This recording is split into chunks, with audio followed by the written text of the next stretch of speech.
Right. Ah. So Michael was born in Seattle, but his young parents eventually brought him to Wenatchee, where he grew up after getting his engineering degree from the University of Washington, including a 3-year interruption of military service in Germany. He moved to Oakland, California to start his career in heavy construction engineering. After 14 years of corporate employment, Mike successfully sat for his state professional license exam and hung out his consultant engineering shingle by living on his Chinese junk, which is a sailboat, in the Bay Area. He was able to keep his living expenses low and obligations minimal, allowing him to take many interesting foreign engineering projects. He worked in Brazil, Aruba, Canada, Japan, as well as the East Coast, West Coast, and Gulf states. In 2002, Mike and his wife, Ellen, moved to Seattle, where he continued his consulting practice until retiring in 2017. Since then, his projects have centered around a 42-foot sailboat. Mike is going to talk to us tonight about a very exciting trip that he took sailing from San Francisco to Australia. I had a chance to watch a trial run of this last night. I'm going to let you know that it's full of beautiful pictures. So let your minds forget everything that you've been thinking about and prepare yourself to explore the South Pacific. Mike, are you ready to take us away on your trip? Please. I'll do my best. Thank you, Stu. And thank you for everyone else that showed up. Well, let me first get my share screen going. Oh, I have to give you that permission, and I'm about to do that.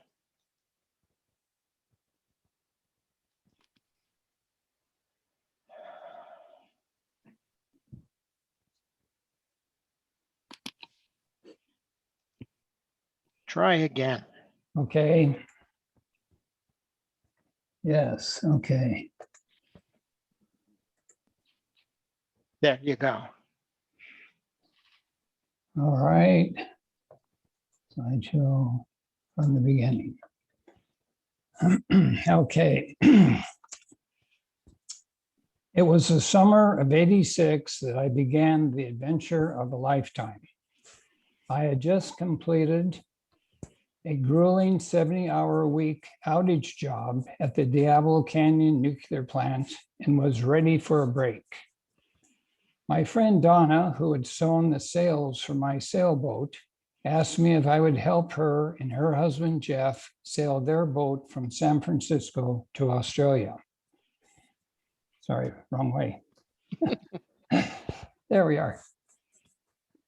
Jeff was a Kiwi whom, after college, had taken 4 years to build a 42-foot steel ketch and subsequently spent the next 5 years sailing around the Pacific before ending up in San Francisco. He had also gone to Donna for some canvas repair work and ended up dating her for several months before sailing away. After 3 days out, he changed his mind, returned to the Bay Area, and shortly thereafter married Donna. Eventually, they were blessed with the birth of a baby girl they named Natalie. It had always been Jeff's plan to immigrate to Australia to run a boat repair yard. And that summer, they felt Natalie, now age 2, was old enough to make the voyage. Although Jeff claimed he could sail the boat by himself, Donna demanded that they take an experienced crew member with them. I had learned to sail in Aruba 10 years earlier. Then, after buying a 30-foot Chinese junk, 2 years sailing on Puget Sound, and then several years on the San Francisco Bay. I was eager, willing, and able, although I had not any blue water sailing experience. "That's fine, mate," Jeff said. "I'll teach you everything you need to know."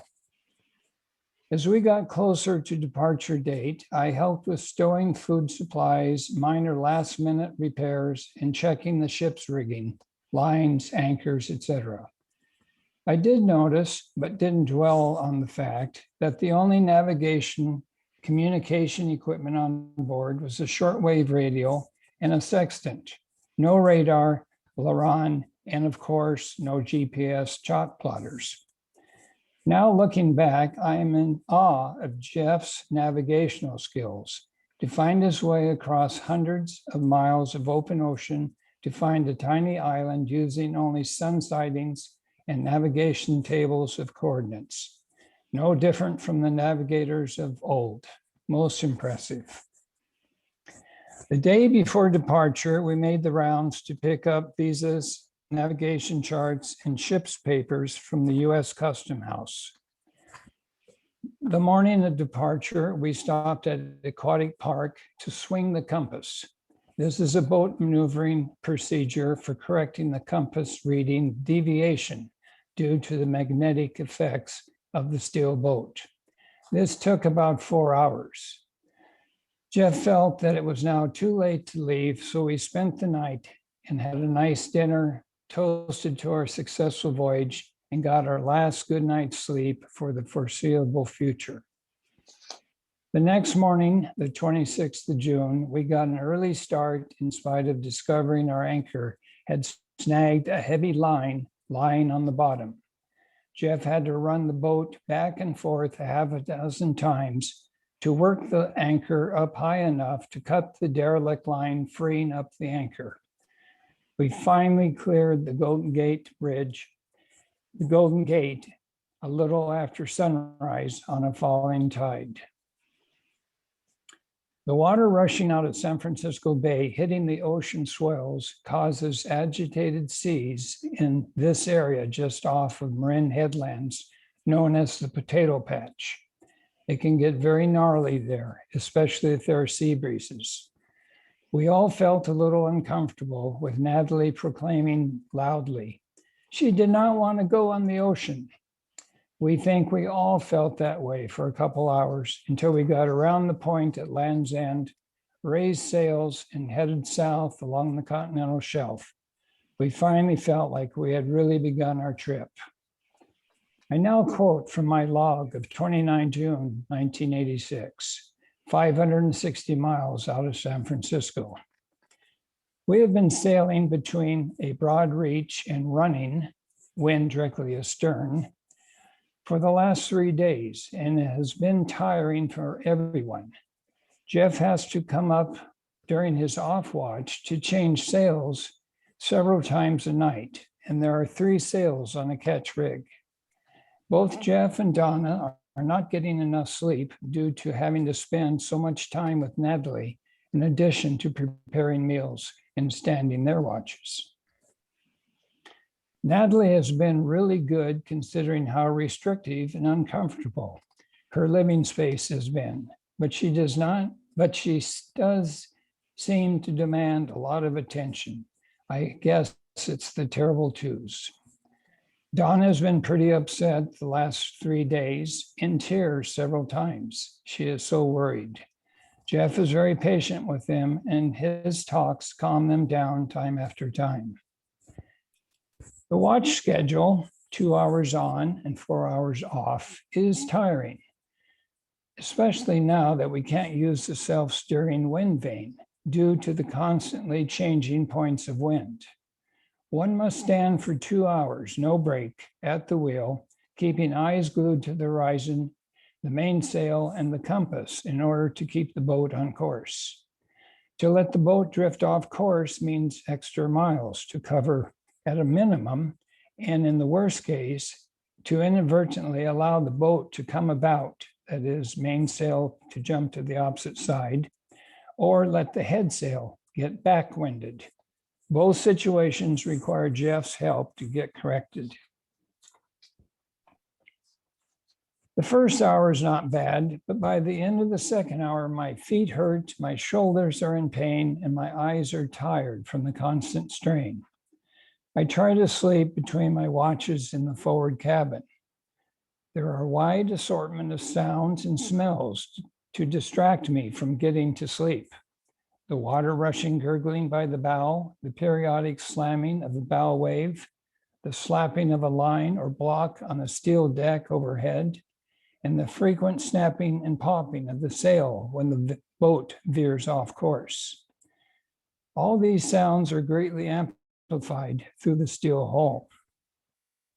Oh, and the boat motion would rival the best carnival ride, up and down, side to side, in a crazy corkscrew kind of motion that seems to never stop. The only way to allow your body to relax enough for sleep is to cram pillows all along the edge of the bed and then push your back against the wall, wedging yourself in tight. Then maybe, if the sounds and smells from the adjacent head don't distract you, sleep might come. 5 days later, I wrote, Jeff called us up on the deck to point out a mother whale and her calf just drifting along a side, diving slightly to return to the surface with a whoosh from their blowhole. We were careful not to get too close to her. We have all heard stories of mad whales ramming sailboats for getting too close. So far, we have seen sharks, albatross, terns, seals, dolphins, and a lot of flying fish. Yes, they actually do fly. You can see their wings flapping like a hummingbird does. They shoot out of the water and fly along about a foot or two above the surface, traveling about 100 feet or so. The last 20 feet, they stop flapping and guide back down into the water. Every morning now, when we check the deck, we find at least a half a dozen flying fish. Once there was a squid on deck. We tried using it for fishing bait, but with no luck. We had some bad luck a couple days ago. The steering wind vane broke. This is a device that hangs off the back of the boat. It senses wind direction changes and correspondingly activates a trim tab mounted on the rudder. The result is that the boat can steer herself 90% of the time. The helmsman need only make periodic wheel adjustments. So instead of having the freedom to read, socialize, or play games while on watch, we are now forced again to stand our watch at the wheel, 100% alert for the full 2 hours. Jeff says as soon as we get to Hilo on the Big Island, he is going to have a machine shop rebuild it twice as strong. In the meantime, we stand our watches and suffer. Since turning towards the west, off of Baja California, where we encountered the trade winds, we have been running, that is, with the wind coming directly from the rear. Jeff's boat has a fin keel rather than a cruising boat's full-length keel, which is a design that tracks well. The effect is when we are running before the wind, it is like trying to stay on a knife edge. Any veering off course and the boat wants to fall off sharply to one side or the other.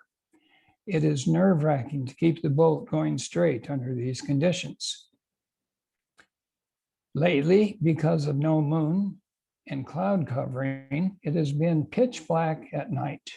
This is really scary. It feels like driving a truck with bad steering down the streets of San Francisco, with the windscreen painted black and no brakes. And you know one false move and you will roll the truck over or crash into something. The sense of speed is greatly amplified because although you can't see any sky or ocean, you do see out of the corner of your eyes the white froth and phosphorescence of the bow wave speeding past the cockpit. Very exciting. Well, Jeff says 2 more days and we should hit Hawaii. I am ready for some decent food, not to mention a nice cold beer. It has been mostly rice and beans and tea for the last week, having had run out of all of our good food. And because we only had ice coolers, we had run out of fresh vegetables and dairy products by the 3rd day out. Again, I read from my log, July 12th, 1986, nearing Hilo, Hawaii. Too fast. From early afternoon and all through the evening, we could see plenty of clouds where the island should be, but because of the heavy clouds, we cannot actually see the island. We maintained our compass heading and Jeff double-checked his navigation plotting several times, and we continued in good faith. Finally, around midnight, we were able to make out our first landmark, the lighthouse at Kumakali Point, the easternmost Hawaiian point of land. A rousing cheer was put up by all hands. We were about 20 miles off the southern point of the Big Island and still had about 50 miles to go before reaching a safe harbor in Hilo Bay. For the next 6 hours, everyone was on deck with straining eyes and ears trying to identify the shoreline. Finally, around 4 a.m., we heard the surf crashing on the breakwater at the harbor's entrance. Jeff immediately doused sails and fired up the engine for better maneuverability. Donna and I were up on the bow with flashlights trying to find the opening in the breakwater. One time I looked back at Jeff and saw a really bright masthead light and the traditional red and green running lights directly behind us, apparently a boat about to run us down. I was about to tell Jeff to turn out of the way when I realized what I was seeing was an airplane about to land at the Hilo airfield. Well, I guess that confirms we were going in the right direction. Eventually, we made it safely inside the breakwater, along the entrance channel up to the yacht basin where we moored Mediterranean style. That is, first drop a bow anchor and then back in to tie the stern to the dock. We completed making fast exactly 1 hour shy of 17 days since leaving San Francisco. Not a record, but a respectable transit time. It didn't take me long to fall asleep once I hit my bunk that morning, but no sooner than I got into blessed sleep, I had to get up. It was 8 a.m. and Natalie was up and wanted her breakfast because my watch ended at 8 and it had been my assignment the last 17 days to see that Natalie got dressed, brushed her teeth, and had breakfast. Oh, well, I thought maybe I can nap this afternoon. Later on the way to the marina showers, and what a blessing they are, I ran into some other yachties from the West Coast who told of 22, 25, and 27 days crossing. And everyone knew the story of the guy out of Santa Cruz who didn't start taking sights to determine his position until he was out 10 days. He then zigzagged all over the Pacific before he finally found Hawaii 57 days later. And he was out of food and relying on rainwater to survive. As soon as I had completed my duties and gotten cleaned up, I headed into town about a 1.5 mile walk. During this walk in the hot sun, I kept thinking how good that first ice cold beer was going to taste. And then, no, wait. I think a delicious New York steak and baked potatoes with lots of sour cream, butter, and bacon bits should be my first treat. But by the time I got seated and the waiter asked for my order, I surprised myself by ordering a big salad with tomatoes, carrots, olives, blue cheese dressing. I guess my body knew what I needed, even if my head didn't. After a couple days recovery time and calls to family and friends, we left Hilo to sail up to Oahu. We left before sunrise and were treated to a fantastic sight. In the very early hours, a volcano erupted, letting lava loose that flowed, eventually made its way to the sea. Motoring just offshore, we felt like we were in a Hollywood disaster movie. It was scary. Once we got to Honolulu, we learned that the volcano Kilauea has been constantly in stages of eruption since 1983, just sometimes more active than others. Jeff decided to stay at Alaway Marina on famous Waikiki Beach for a week of provisioning and get repairs made on the self-steering wind vane. To our shock, groceries were really expensive. We didn't realize that practically all foodstuffs had to be brought in from the mainland. But even pineapples were the same price as back home. And even the mechanic's quote to fix the wind vane was greater than what Jeff wanted to pay. So we moved further out of town to fix the wind vane. So we moved further out of town, away from the expensive tourist area, to Kiai Boat Harbor in the middle of an industrial area. Still, Jeff couldn't find a price he wanted to pay. So he said, screw it, I'll do it myself. One thing you should know about sailors from New Zealand, they are very much a do-it-yourself kind of people. So Jeff spent 3 days building the wind vane using fiberglass materials he had on board, while Donna, Natalie, and I visited Pearl Harbor National Memorial and the Aloha Stadium swap meet and Punch Bowl Crater. Then, as it turns out, the wind vane broke again on the second night out on our way south 900 miles to the island of Palmyra. It never did work properly our whole voyage. Palmyra is a small atoll shaped like two horseshoes, end to end, with lagoons in the center and rimmed by coconut palms, scaevolas or half-flowers, and tall pisonia or birdcatcher trees, so named because they have a sticky seed pod that sticks to the birds. It is located about 5 degrees north of the equator and 900 miles due south of Hawaii. The island was a military installation during World War II. Scattered about in the heavy undergrowth are rusted away trucks, trailers, generators, and other construction equipment.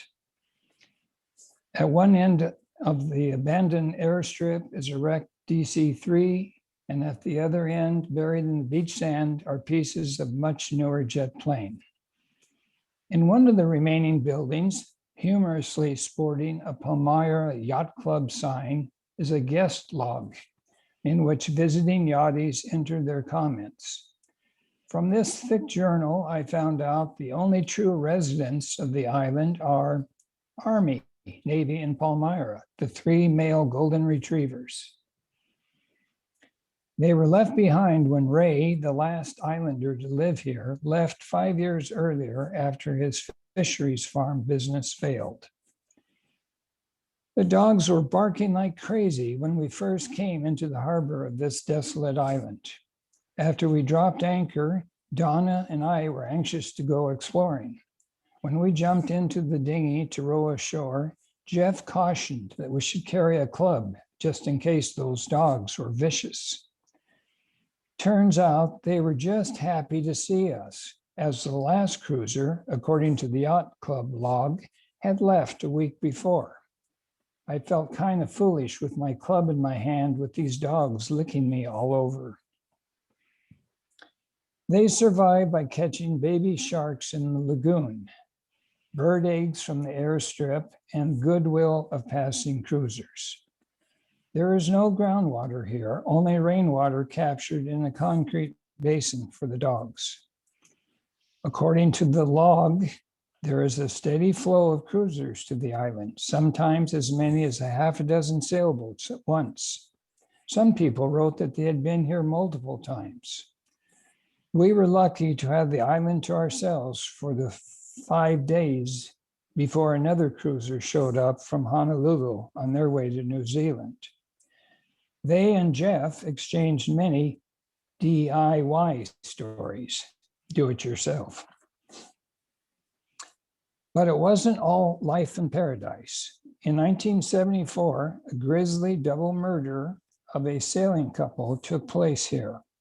The evidence at the subsequent trial for murder showed that Mac and Muff Graham of San Diego, who had ventured to Palmyra for an extended stay of up to a year, were probably killed for their expensive sailboat and the large quantity of food stores it contained.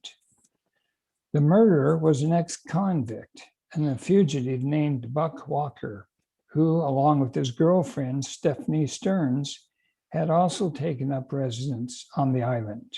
Walker and Stearns, described by some as hippie types, had sailed from Hawaii to Palmyra on a small and very poorly outfitted boat.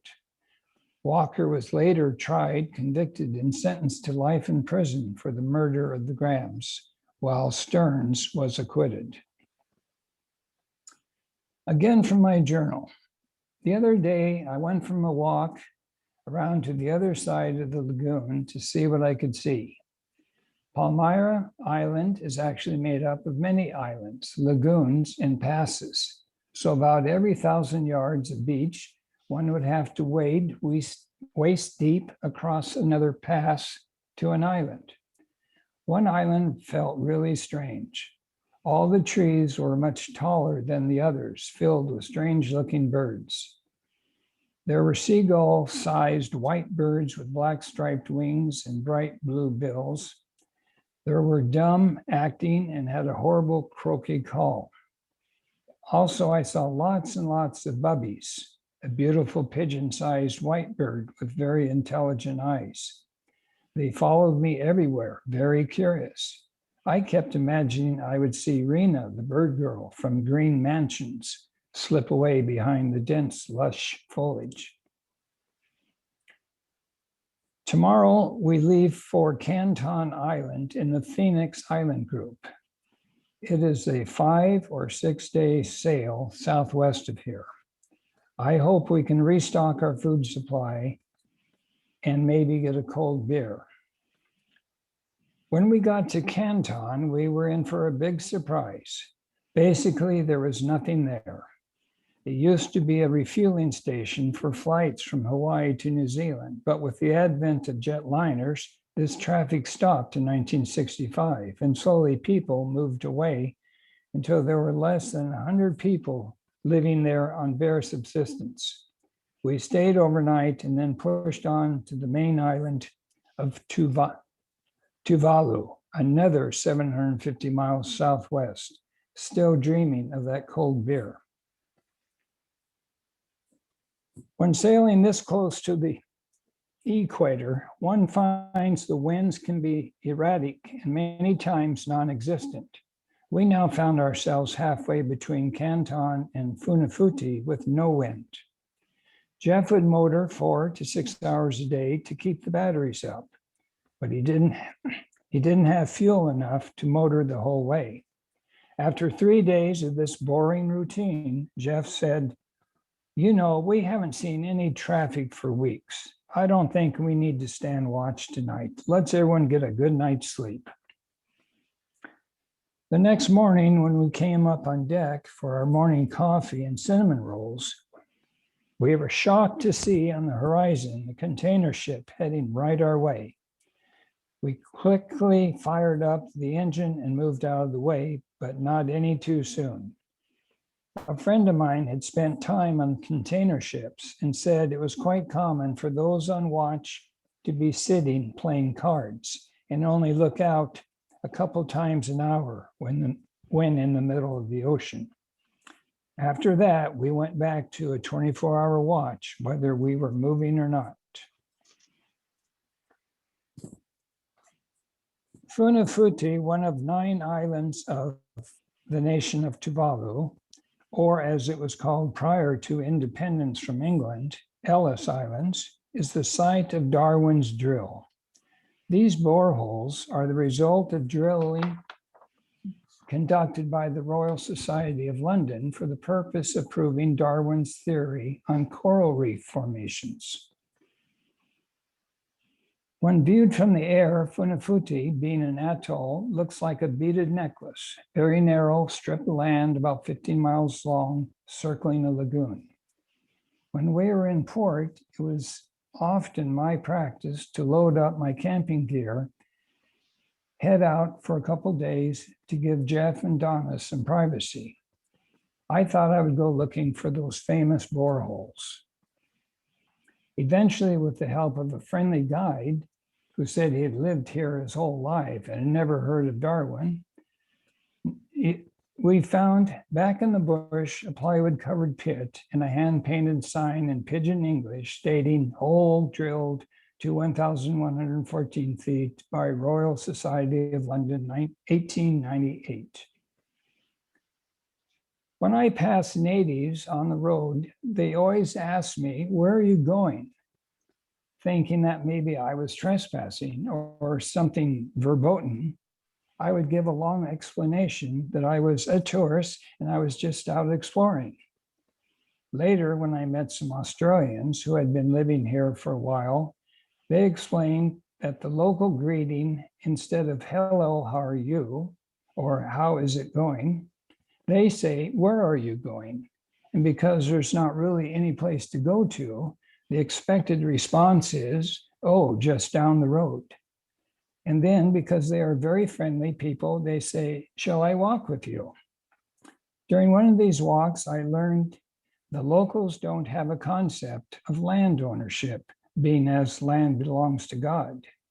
But because natural foodstuffs are precious, they do recognize ownership of individual coconut trees and swamp taro, also called pulaka. Tuvalu is located on the western boundary of the Polynesian Triangle. Historians believe these islands were originally populated in the 12th or 13th century from the islands of Samoa and then later Tonga, as both islanders were highly skilled navigators and explorers. A military base was established there in 1942 to combat Japanese forces in the Pacific. The Navy brought in construction equipment, built an airfield, fuel bunkers, and a 76-bed hospital, which still exists. Flights come in only once a week from Nadi, Fiji. The rest of the time, the airfield is used for soccer games, bicycle riding, and games of tag.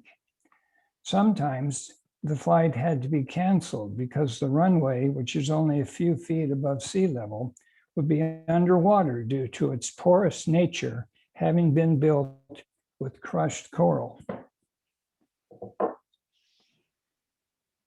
I met this Australian family from Melbourne who were living here on an extended vacation. William and Claire were both social workers from the big city. Because they didn't want their children to grow up with the impression that all people of color were having trouble with white society, they selected Tuvalu to live for a year to give their children a positive experience. They rented a thatched hut, they fished, raised vegetables, collected rainwater just like the other 1,200 inhabitants. Their children were the most mannered, smart, happy kids I had ever met. The only other white person that I met there was Howard. He was a British magistrate out of Fiji. He was essentially a circuit judge visiting Funafuti every 6 months to try civil and criminal cases. When I asked him what was the worst case he ever sat on, he said, In the 3 years that I've been coming here, the worst was a family dispute over inheritance rights. Which son would get the coconut trees? My job is easy. The people are really lovely. 6 months later, after Ellen joined me in Australia, we flew to Fiji for Christmas and looked up Magistrate Howard. In fact, we walked right into his courtroom while in session. Almost didn't recognize him in his wig and robes. He was flabbergasted to see me, but he spent the rest of the day showing us the sights of the capital of Fiji. One time, Howard took Donna and me into the village to meet the woman who baked bread for sale. Donna and Zila became fast friends, especially after Donna showed her how to bake cinnamon rolls. The locals had never tasted cinnamon before, but cinnamon rolls quickly became very popular, selling out every morning. After a 10-day stay, it was time to move on to Vanuatu, 960 miles further to the southwest and still 1,200 miles from Brisbane, Australia. It is a large island nation of over 30 islands, with only 2 towns, Port Vila, the capital, on the central island of Iwate, and Loganville on the island of Espirito Santo. Vanuatu, known as the New Hebrides pre-independence, forms a part of the greater Melanesian archipelago, comprising of New Guinea, Solomon Islands, and New Caledonia. During World War II, it harbored the largest American field base in the South Pacific, a staging area for battles at Guadalcanal and Solomon Islands. Between 1942 and 1945, 250,000 Americans passed through the base at Espirito Santo. After being cleared by the port authorities, we headed to the market for fresh vegetables and fruit. After the limited availability in Tuvalu and nothing available on Canton, we thought we were in heaven, taking in the sights and smells of the local market at Port Vila. After a couple days recovery, I again packed my camping equipment and headed out to go exploring the island of Iwate. Whereas on my previous outings on Tuvalu, I could walk from one end of the island to the other. Iwate was much, much larger. It is volcanic in origin and occupies an area of 353 square miles. The terrain is rugged and covered by tropical rainforest. The island produces copra, cacao, and kava root for export. Cattle and sheep are raised, as well as pigs for local consumption. I had been out by myself for a couple days, staying on a desolate beach, eating tree-ripened mangoes to the point of illness, when I looked up and got the start of my life. A very dark young man in nothing but a loincloth and a machete in hand was standing there intently staring at me. Uh-oh, am I in trouble here? I don't like the looks of that machete. Now, there are 110 indigenous languages spoken here. What are the chances he speaks mine? I thought. But in the best British tradition, I stood up, smiled, put out my hand to shake his, and said, "How are you? Nice to meet you." He looked at me curiously and said in perfect accent-free English, "What are you doing here?"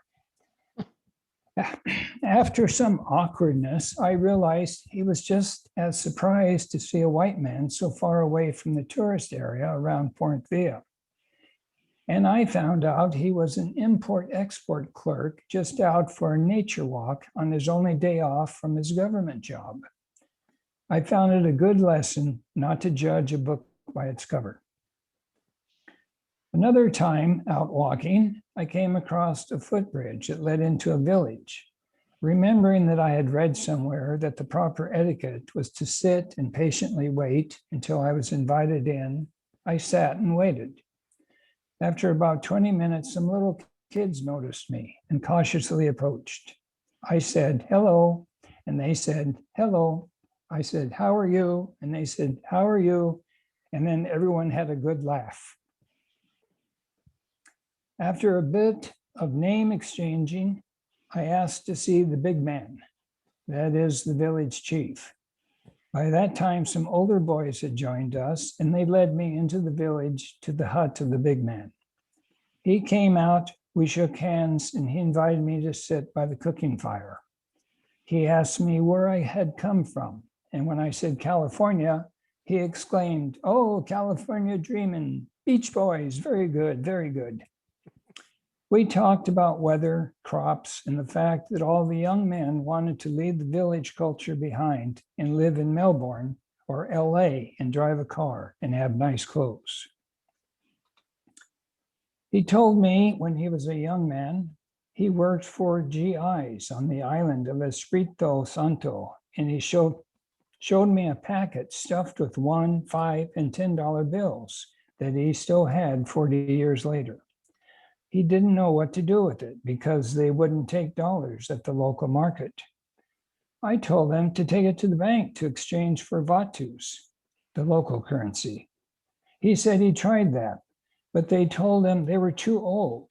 He couldn't understand that. They still were fresh and crisp looking to him.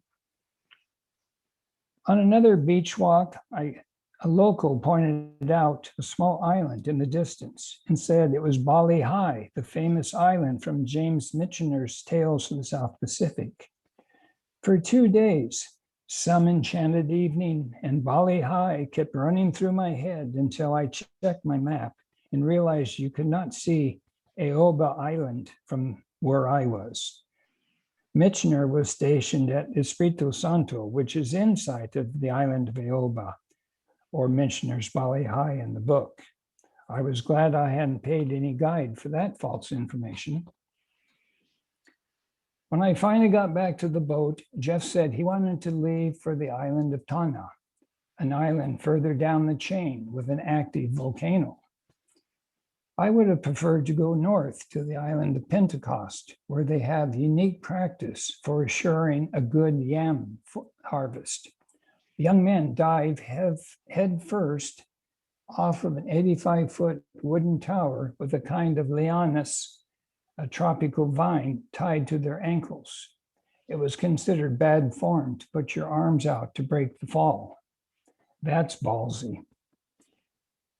I would love to have seen this, but Jeff was worried about spending too much time getting to Queensland. He wanted to be safely home before the hurricane season started in November. According to my copy of Lonely Planet guidebook, the island of Tana also has a very interesting history, not to mention an active volcano.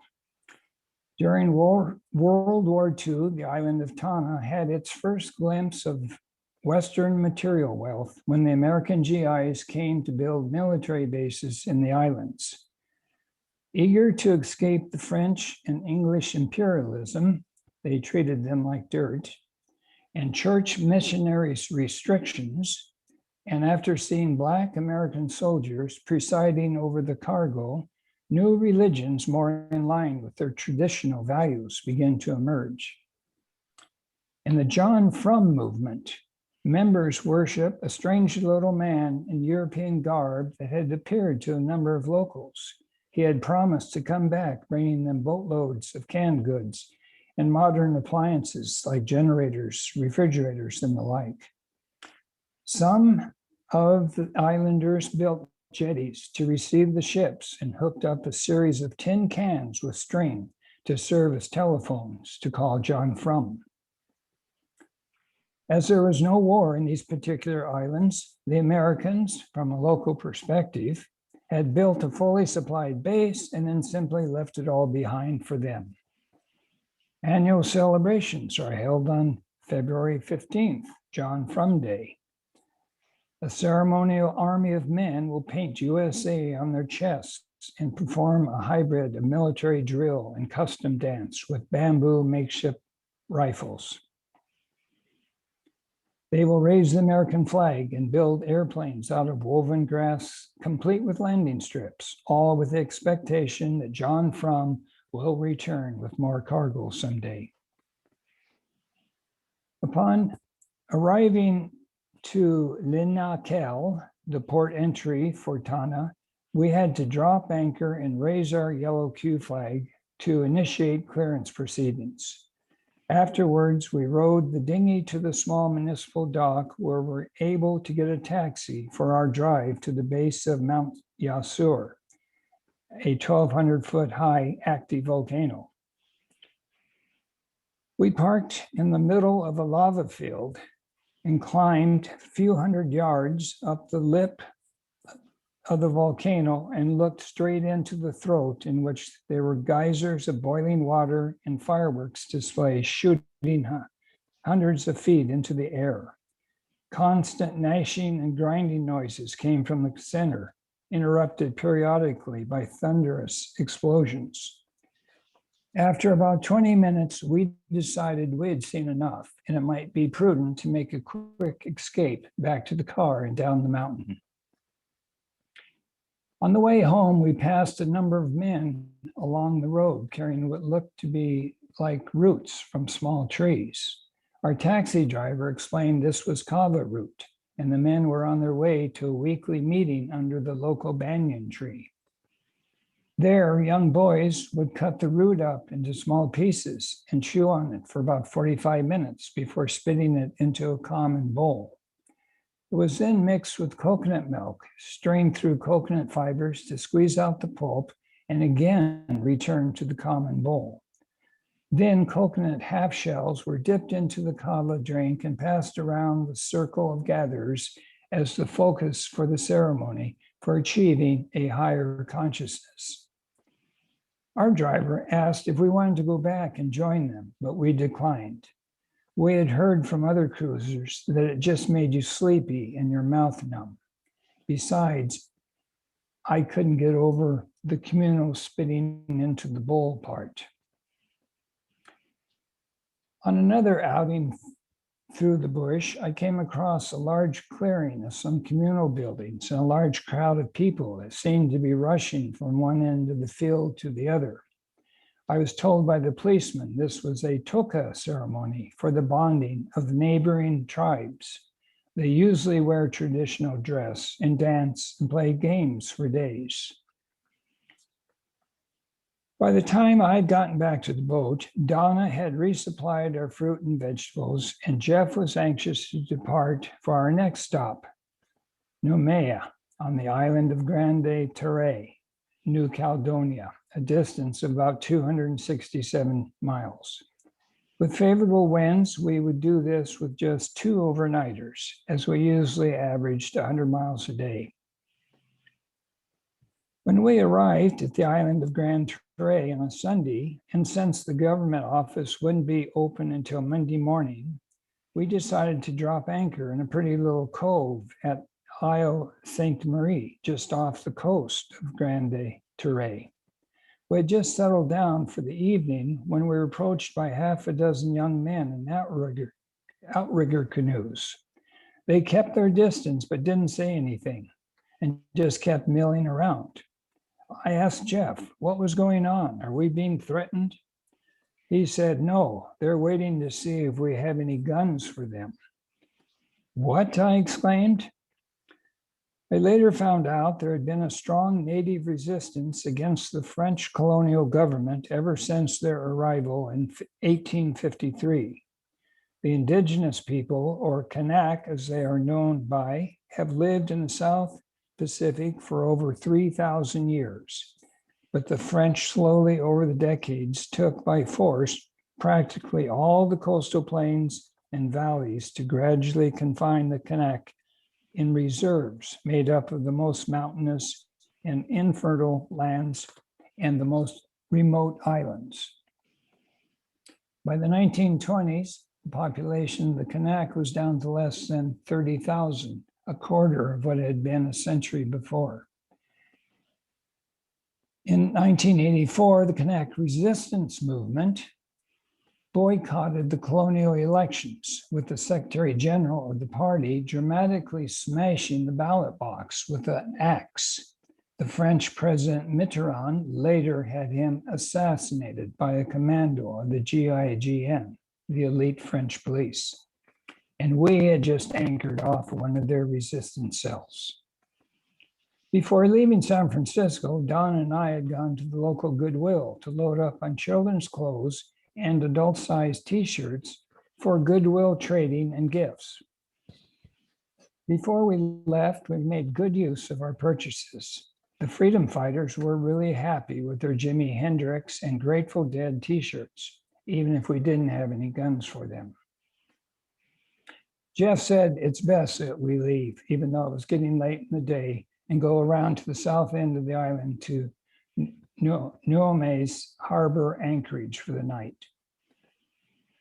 Our time spent in Nuome was brief, as it was a bustling city and not our idea of a South Pacific island paradise, although it did give me an opportunity to call home and coordinate Ellen's rendezvous with me in Brisbane.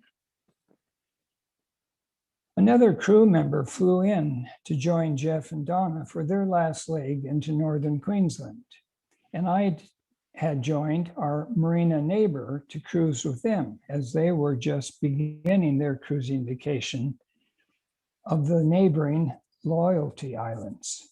James and Maggie were on their holiday out of Brisbane, where James was the editor and Maggie the subscription manager for the local newspaper. The highlight of this side trip was how well we ate and drank. Not only did the boat have a refrigerator, but they also had a well-stocked freezer. Every evening when the sun dipped below the yardarm, we had iced drinks, and every dinner was chicken, lamb, or beef with the appropriate accompanying wine, not to mention ice cream for dessert. This was such a luxury after 5 months of rice and beans. But all things must come to an end, and our boat returned to Brisbane, where I met up with Ellen to begin our Australia, New Zealand, Fiji adventure. Thank you.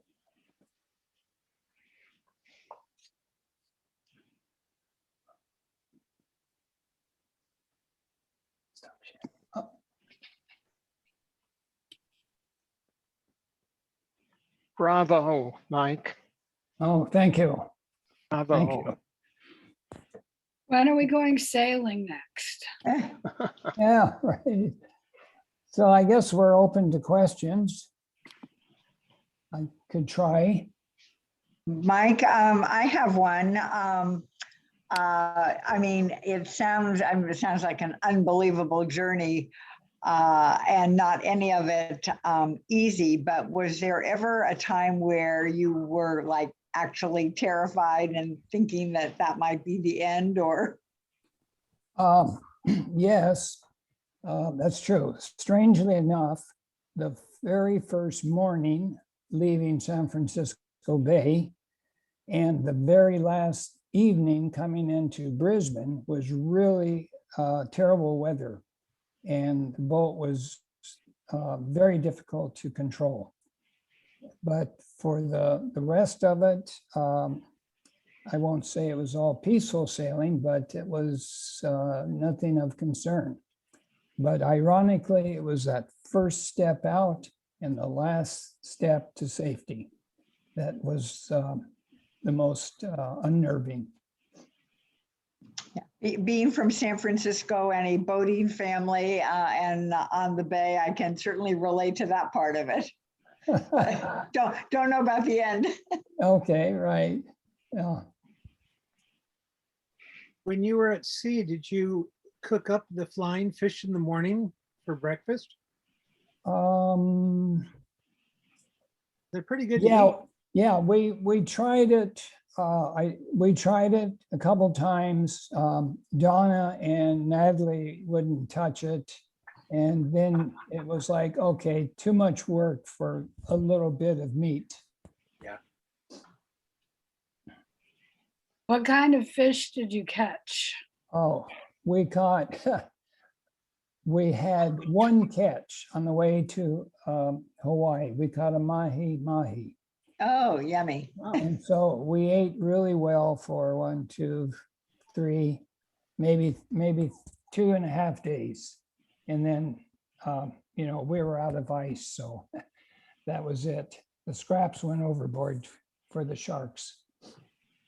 Did you regularly tow like a fluorescent lure or a flasher to try? I mean, Yeah. sailboats go at a perfect speed for tuna out in the open ocean. Yes, we did. And it was, I guess we had the wrong lure or something because we didn't make any catches. Ah, We did lose, we lost the bait. So we know that something was there. yeah. Yeah, But after- they'll strike on a flasher.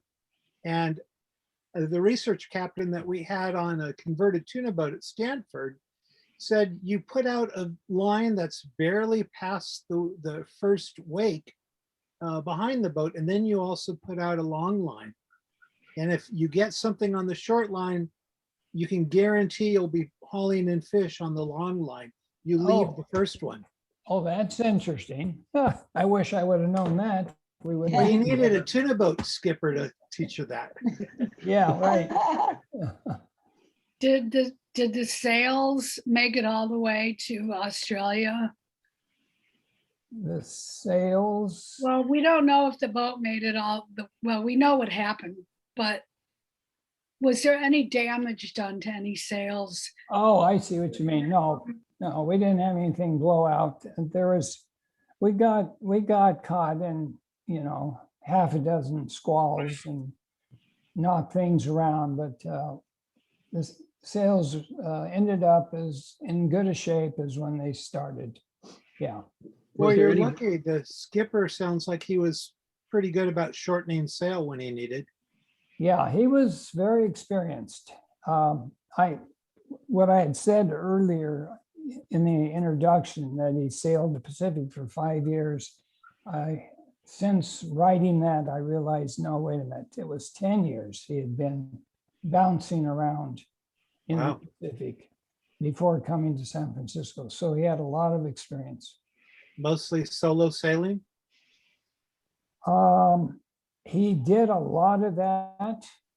I gotta believe that, you know, periodically he must have picked up crew. But he came into San Francisco by himself. Yeah. And maybe, you know, I don't know, maybe he kicked off from Newport Beach and just, or Moss Landing or Half Moon Bay and got rid of his crew and then came by himself, but I doubt that. Was there any point during the trip when you thought you might run out of your rice and beans?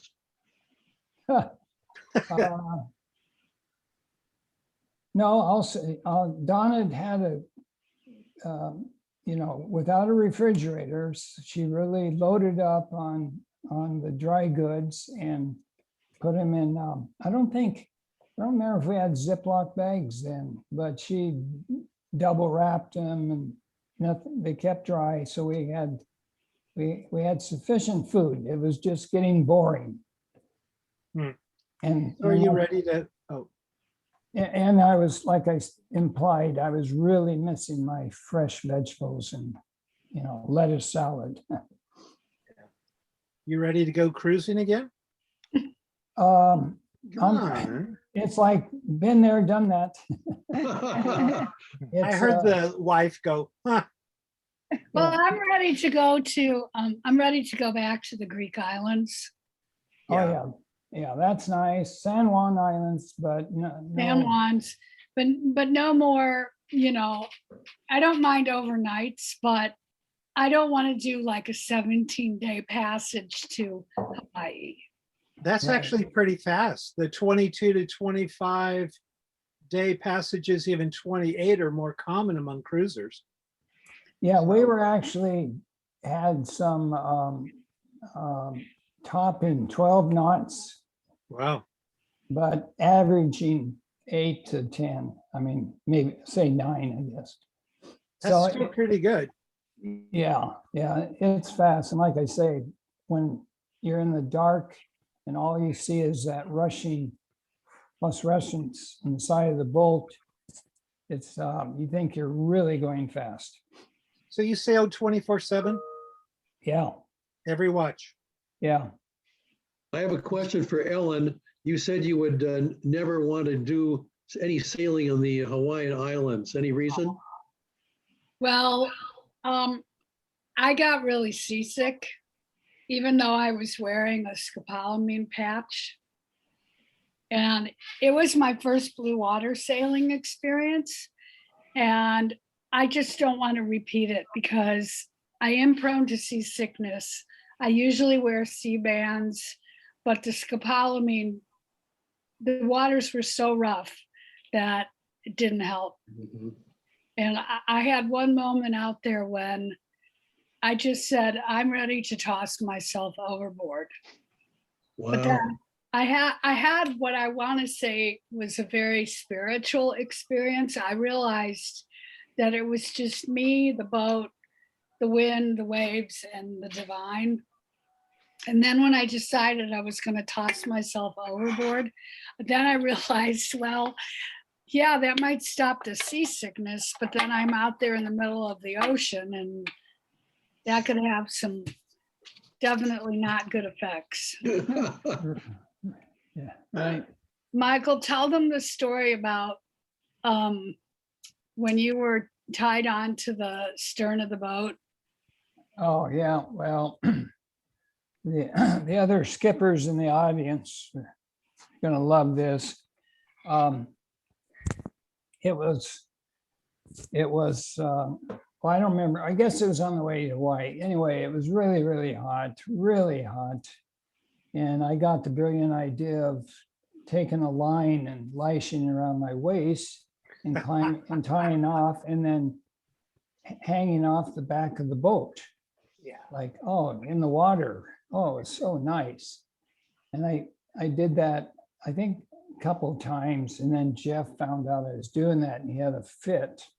Yeah. Of course, which I would, You're bait. yeah, it's bait. Or I could, you know, he could have lost me and wouldn't have known for hours. So that wasn't real smart on my part.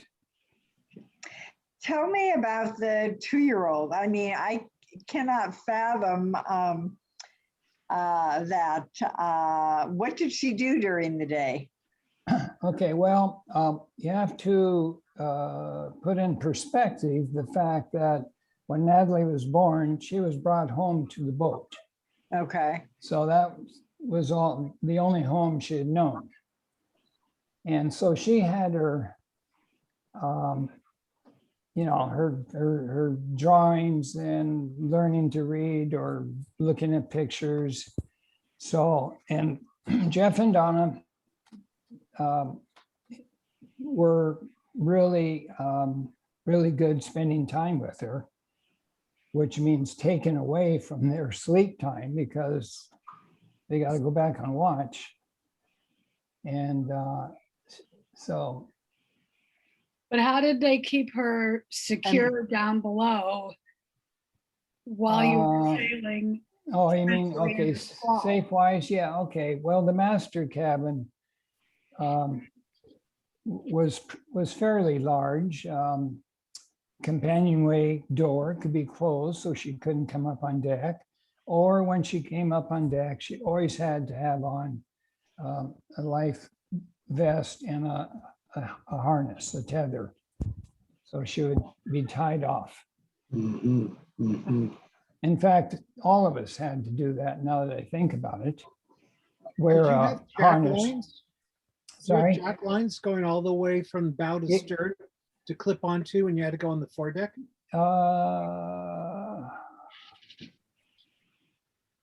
Well, there was a grab rail. Remember that? So you'd clip Yeah. through it. Yeah. Yeah. But then you can't run with it very far. Yeah. Well, So- you had all that netting in the photo, so it seems like that would be cumbersome. Yeah, well, okay, the netting is to prevent small things Yeah. from going overboard. And oops, what's happening? Let me do. We can We're still not, hear you. we're We not can hear you, see seeing, you. we're not Oh. seeing any problems, Mike. Okay, well, on my screen, I'm seeing a picture of a jungle. Okay, let me close this. There, okay. What was your system for gathering rainwater? Mm. Well, you would pretty much, your tarps and awnings, just part of the boat, like the cockpit, you could put up an awning over the cockpit.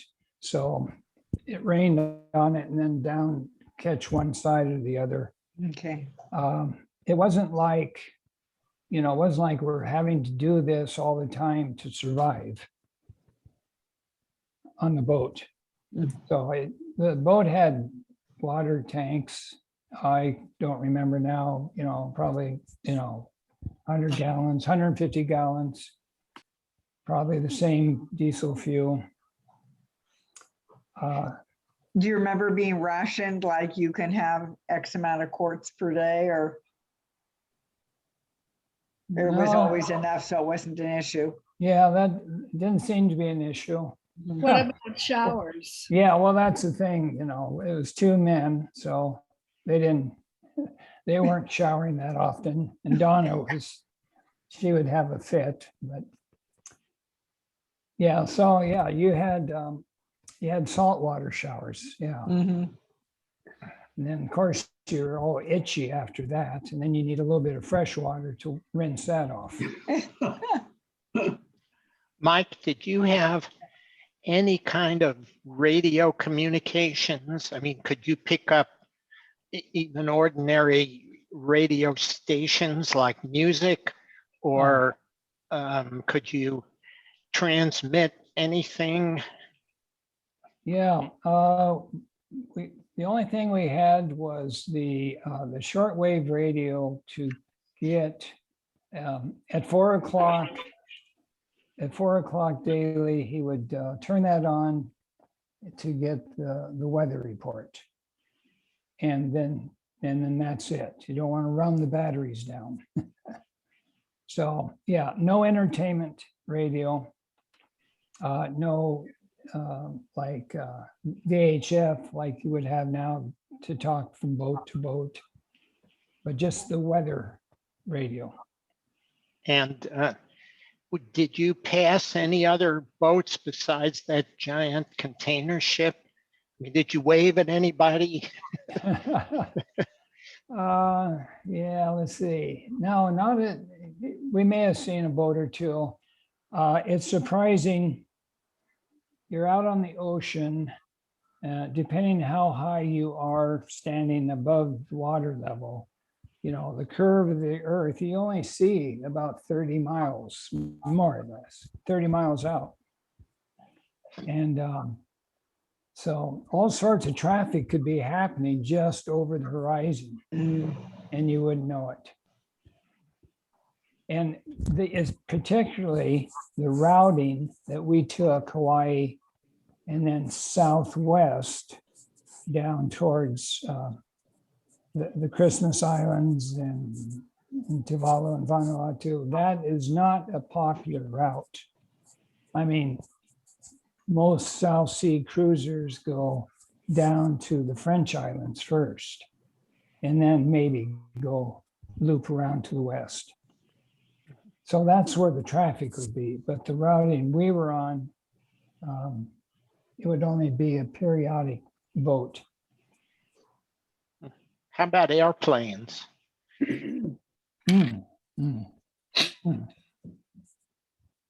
Yeah. Nothing stands out. I don't remember. Mhm. You weren't exactly on a leisurely cruise because the boat had to get to Australia by what, November 1st? Yeah, that was his deadline. And when did the boat you were on actually come in? I don't know. It was because they were on their vacation, they had a couple extra weeks, which is one reason why I went with the paper editor, Maggie and James. Maggie and James. So going with them, I would get a couple extra weeks of this island hopping. Did your So- skipper go on to New Zealand, or did he go on to Australia? Yeah, went to Northern Queensland, Australia. So he was kind of driven to get home. Yeah, And so after you left, he managed with just the two of them, obviously. oh, okay. When, yeah, right, one person, No, when there I were, got, when I got off that boat, one person came in to join them. Oh, okay, And okay. that's why I sort of felt relieved to be able to leave and go on the other pleasure cruise. Got it. So you didn't take a boat back uphill to San Francisco, huh? Oh, yeah, no, we flew back.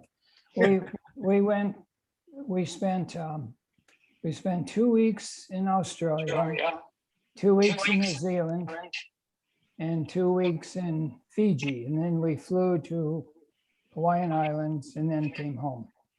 Nice. Yeah, What an Good. adventure. yeah, it was. I have to share with you, I told Stu prior to us talking about me doing something, I hadn't looked at these pictures. They'd been in a shoebox in the closet since 2000 or so. In fact, they were slides and we had to take them and get them transferred. And then, so I hadn't really thought about this trip much in a long, long time. So Well, it you was- haven't changed a bit. Your hair's gotten a little bit lighter color, but yeah, we're grateful for the pictures. yeah, yeah, yeah, thank you. where else has everybody sailed? I've sailed the North American coast from Seattle down to Baja, Cabo. Did you come back up? Yes, uphill. It's a long Yay. push.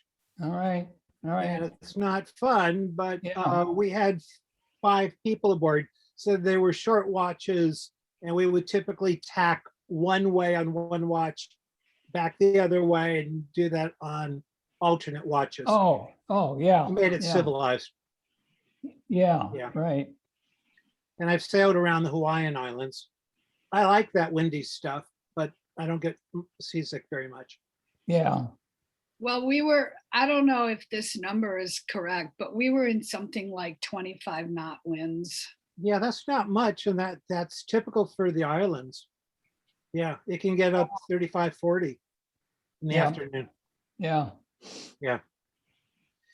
It The was, only other place you get that kind of rough sea is there's a corridor called Windy Lane.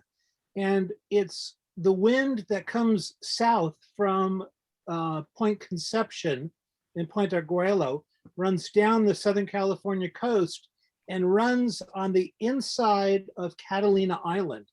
And yet you've got southern swell that comes up.